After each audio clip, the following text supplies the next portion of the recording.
Meiosis 1 এর ক্ষেত্রে prophase 1 এ অনেকগুলো ধাপ দেখা যায়।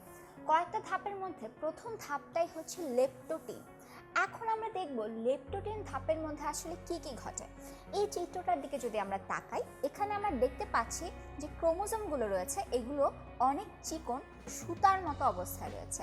তার মানে প্রথম বৈশিষ্ট্য হিসেবে আমরা বলতে পারি ক্রোমোজোমগুলো হচ্ছে সুতার মতো, অর্থাৎ চিকন হিসেবে থাকে, এটা প্যাটার্ন অবস্থায় থাকবে না। এবং এখানে দেখো অনেক ছোট ছোট গোল গোল কিছু পুতির মতো জিনিস দেখা যাচ্ছে। এই জিনিসটা আর কিছু না, এগুলো হচ্ছে ক্রোমোমিয়ার।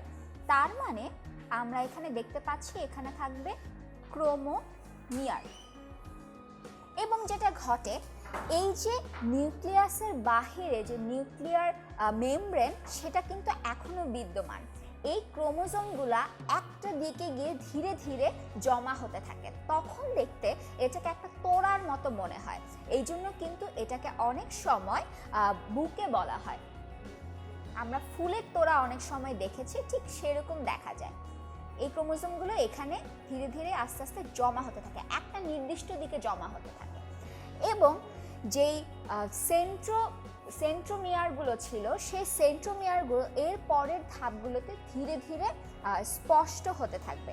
এবং যে সেন্ট্রিওলগুলো, মনে করো এখানে একটা সেন্ট্রিওল রয়েছে, সেগুলো করবে কি ধীরে ধীরে দুই দিকে চলে যেতে থাকবে, অর্থাৎ তারা আস্তে আস্তে মেরুটা তৈরি করে ফেলতে থাকবে। এবং একদম প্রোফেজের শেষ ধাপে গিয়ে আমরা দেখতে পাবো যে এই সেন্ট্রিওলগুলো দুপাশে চলে গিয়ে স্পিন্ডল তন্তু তৈরি করার জন্য একদম প্রস্তুত হয়ে রয়েছে। তাহলে লেপ্টোটিনের ক্ষেত্রে আমরা প্রথমেই পাচ্ছি যে ক্রোমোজোমগুলো আসলে সুতার মতো থাকবে। এখন এই সুতার মতন থেকে কিন্তু লেপ্টোটিন নামটা এসেছে। লেপ্টোস মানে হচ্ছে থিন বা চিকন, এবং টিন মানে হচ্ছে সুতা।